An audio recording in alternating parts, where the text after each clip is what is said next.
Seorang pria diduga anggota polisi ditemukan tewas di kantor perwakilan Polres Metro Kepulauan Seribu di Jalan Cilincing Baru, Jakarta Utara. Korban berpangkat Aibda itu ditemukan tidak bernyawa dalam kondisi bersimbah darah.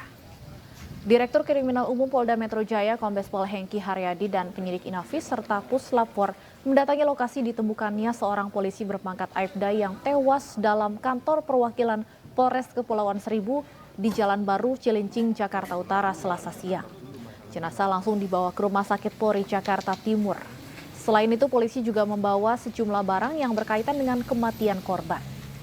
Sementara penyebab kematian anggota polisi itu masih dalam penyelidikan.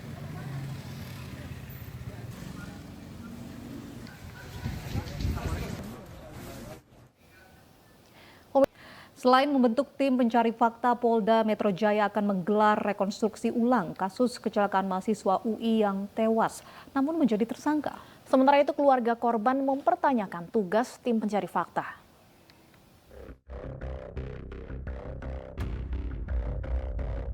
Polda Metro Jaya akan menggelar rekonstruksi ulang kasus kecelakaan yang menewaskan mahasiswa UI, Harsha Atallah Syahputra.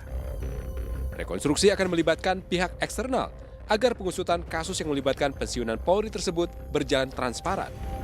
Kami berencana akan melakukan rekonstruksi ulang dengan melibatkan seluruh stakeholder dengan tujuan penanganan yang berjalan semakin transparan dan objektif. Sebelumnya, atas arahan Kapolri, Polda Metro Jaya membentuk tim pencari fakta untuk mengusut kasus ini. Namun keluarga Harsha mempertanyakan tujuan dibentuknya tim tersebut di saat polisi sudah menerbitkan surat perintah penghentian penyidikan atau SP3. Namun kami mempertanyakan juga ini tugasnya apa, karena kan secara hukum acara pidana bahwa kasus ini kan yang kami ketahui terakhir sudah dihentikan seperti itu ya. Jadi kami mempertanyakan ini dalam mekanisme prosedur hukum acara pidana ini tugasnya untuk apa seperti itu. Dan komposisinya kan tadi dijelaskan internal dan eksternal ini bagaimana gitu kan. Dan hasilnya nanti untuk apa, seperti apa, karena kan dalam hukum acara pidana kita ketahui ini sudah di SP3. Sebelum mengumumkan akan melaksanakan rekonstruksi ulang, Polda Metro Jaya menggelar diskusi dengan sejumlah pihak seperti Kompolnas, Ombudsman, pimpinan Komisi 3 DPR, serta pihak internal Polda Metro Jaya. Kasus mahasiswa UI yang meninggal dunia akibat kecelakaan namun ditetapkan sebagai tersangka menuai kritik. Adapun terduga pelaku yang menabrak korban adalah seorang pensiunan Polri berpangkat AKBP. Tim Liputan iNews melaporkan.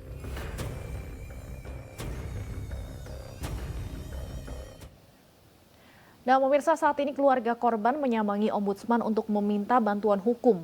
Selengkapnya sudah bergabung bersama kami Kepala Analisis Pencegahan Maladministrasi Keasistenan Utama Ombudsman RI, Febri Tias. Selamat sore, Pak Febri. Selamat sore, Mbak Stefani, Mbak Uci. Baik, Pak Febri, kami ingin konfirmasi terlebih dahulu, benarkah keluarga korban Harsha datang ke Ombudsman untuk melaporkan Polres Jakarta Selatan? Iya, benar sekali, Mbak. Sekitar pukul 15 waktu Indonesia Barat hari ini, keluarga korban beserta kuasa hukum dan beberapa pihak yang mendampingi mendatangi kantor kami, Ombudsman Republik Indonesia, tepatnya kantor perwakilan Ombudsman RI, perwakilan Jakarta Raya, dalam rangka penyampaian laporan kasus tewasnya Saudara Muhammad Harsha Atallah Syahputra. Apa alasan keluarga korban begitu, Pak, melaporkan Polres Jakarta Selatan kepada Ombudsman? Saat ini proses pelaporan masih sedang berlangsung dan sedang diterima oleh tim penerima laporan di perwakilan Ombudsman RI Jakarta Raya. Nanti selengkapnya mungkin setelah penerimaan laporan selesai, nanti kita akan bisa sampaikan apa yang menjadi alasan, apa yang menjadi harapan dari keluarga korban. Baik, Pak Febri, pagi tadi juga ada pertemuan tim pencari fakta di Polda Metro Jaya, Ombudsman termasuk di dalamnya. Ini sebenarnya menjadi pertanyaan juga, Pak. Sebenarnya apa kemudian urgensi dan tujuan pembentukan tim pencari fakta di saat bahkan kasusnya sudah di SP3 atau sudah dihentikan penyidikannya? Bagaimana Ombudsman melihat hal ini?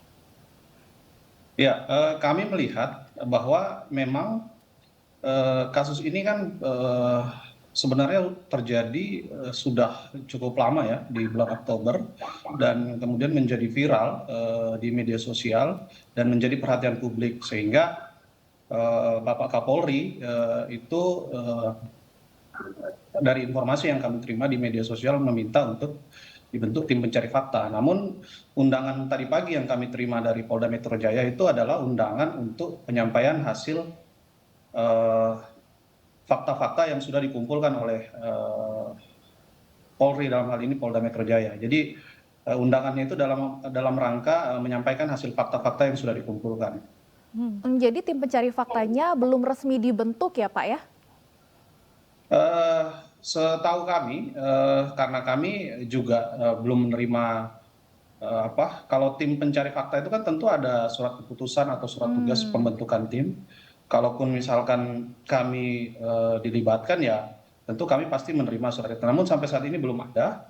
Dan tadi pagi itu undangan kami sebagai ombudsman itu adalah untuk mendengarkan hasil pengumpulan fakta-fakta yang terjadi dalam peristiwa tersebut.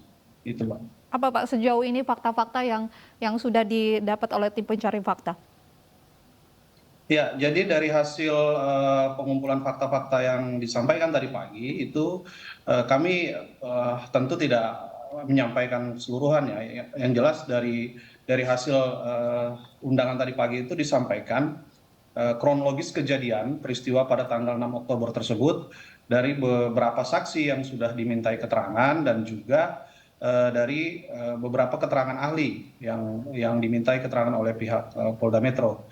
Dan itu disampaikan kepada pihak eksternal juga termasuk kami ombudsman, Kompolnas dan lain-lain. Intinya peristiwa tersebut dalam hal ini kami memandang begini.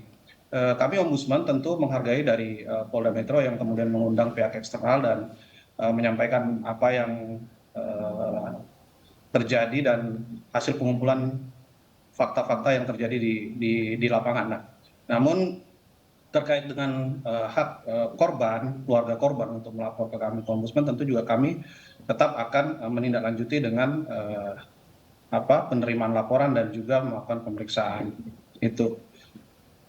Baik, langkah pemeriksaannya dari ombudsman nantinya akan seperti apa Pak terkait laporan Polres Jakarta Selatan ini? Jadi bukan laporan Polres Jakarta Selatan ya, jadi laporan keluarga korban kepada kami di ombudsman ini kan saat ini sedang dilakukan.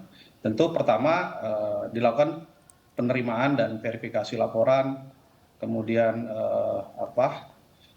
dilakukan pemeriksaan terkait dengan kelengkapan formil dan material. Setelah itu dilakukan pemeriksaan. Nah, dilakukan pemeriksaan ini tentu ada permintaan keterangan dari para pihak, para keluarga korban, para saksi dan tentu juga penyidik yang saat itu menangani laporan model A ya yang dibuat oleh Polri yang saat ini juga sudah di SP3 dan tentu kami dalam hal ini adalah sesuai dengan tugas dan kewenangan kami untuk membuktikan ada atau tidak adanya maladministrasi dalam peristiwa tersebut khususnya dalam penetapan tersangka kepada korban yang saat ini sudah almarhum atau meninggal dunia. Pak Febri, kasus ini kan mendapat banyak begitu perhatian dari publik karena publik merasa mungkin banyak kejanggalan. Dari fakta-fakta yang disampaikan oleh tim pencari fakta, apakah ombudsman juga melihat adanya kejanggalan atau malprestasi dari kasus kecelakaan ini? Ya, kalau sejauh ini kami belum bisa sampai kepada kesimpulan tersebut. Tapi tentunya dalam setiap proses penanganan perkara itu tentu ada potensi maladministrasi dalam pelaksanaannya. Karena ini berkaitan dengan pelaksanaan penggunaan kewenangan yang dilakukan oleh penyidik dalam menindaklanjuti sebuah peristiwa tindak pidana. Konteksnya adalah ketika ombudsman menemukan ada tidaknya maladministrasi, tentu ini akan menjadi tindakan korektif bagi pihak Polri dalam hal ini dan kami pikir dan atas inisiatif undangan yang dilakukan oleh pihak Polda Metro Jaya tentu Polda Metro Jaya itu juga bersedia untuk mendapatkan koreksi ataupun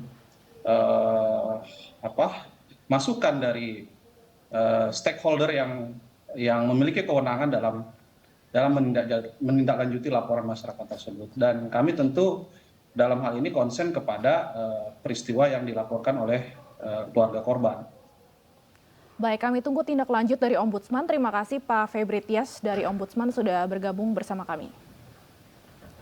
Pemirsa, kita ke informasi lain, menagih uang bayaran dari paket yang diantarnya. Seorang kurir cash on delivery atau COD di Banyuasin malah ditikam oleh pemesan barang.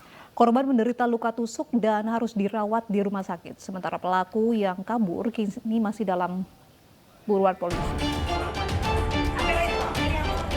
Inilah detik-detik saat Akbar Ma'ruf, seorang kurir cash on delivery, ditikam pria pemesan barang. Pelaku yang memegang senjata tajam awalnya menyuruh korban yang datang menagih uang pembayaran, namun langsung diserang. Korban menderita luka tusuk di bawah ketiak dan harus dirawat di rumah sakit. Penikaman ini terjadi Sabtu 28 Januari lalu di rumah pelaku bernama Heru di Jalan Limau, Desa Sembawa, Kabupaten Banyuasin, Sumatera Selatan. Korban awalnya mengantarkan paket COD, namun pelaku mengaku akan membayar sendiri di kantor ekspedisi. Karena hingga sore pelaku tidak kunjung membayar, korban yang juga didesak kantor terpaksa mengambil kembali barang di rumah pelaku hingga akhirnya terjadi penikaman. Nah, di lokasi sudah tergeletak paket yang dimaksud itu ada di bawah lantai dan sudah ditunggu oleh pelaku dengan membawa sebilah sajam. Pada saat korban datang, pelaku mengatakan bahwasanya ambillah paket itu. Pada saat korban mengambil paket, dikejarlah oleh tersangka dengan menikam korban di bagian bawah ketiak sebanyak 1 lubang.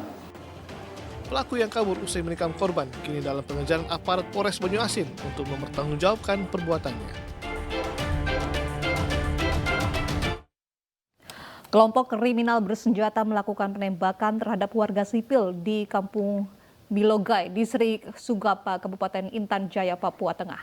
106 dari 500 lebih KKB yang tersebar di wilayah Papua masuk dalam daftar pencarian orang Polda Papua.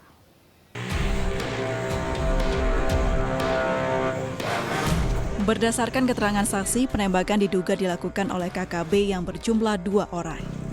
Pukul 13.25 waktu Indonesia Timur, saksi mendengar bunyi letusan senpi pendek dari arah pagar tower Kampung Bilogai terhadap seorang masyarakat sipil yang sedang duduk di bengkel yang berada di Kampung Bilogai, Distrik Sugapa, Kabupaten Intan Jaya. Korban warga sipil Saharudin mengalami luka tembak di bagian punggung kanan sebanyak 1 kali. Setelah melakukan penembakan, pelaku melarikan diri ke arah belakang tower. Saksi kemudian melaporkan kejadian tersebut ke aparat keamanan. Korban yang terkena tembakan dilarikan ke Puskesmas Bilogai dan beruntung korban masih dalam kondisi sadar. Tapi yang jelas bahwa benar ada penembakan, sudah dicek sama anggota, posisi ada di Puskesmas. Korban saat ini telah dievakuasi menuju Kabupaten Nabire untuk mendapatkan perawatan medis lebih lanjut. Upaya pengejaran dan penangkapan kelompok kriminal bersenjata di seluruh wilayah Provinsi Papua terus dilakukan. 106 KKB telah masuk dalam daftar pencarian orang Polda Papua. Selama saya kurang lebih 5 tahun di Papua, itu seluruh DPU yang kita keluarkan, Polda Papua, Direktur Kriminal Umum itu ada 106. Sejak 5 tahun terakhir, Polda Papua menangani 40-50 perkara kasus KKB. Sebelumnya menggunakan strategi penegakan hukum soft approach. Namun tahun ini kembali dilakukan penegakan hukum bukan hanya kepada KKB tetapi juga mereka yang membantu KKB.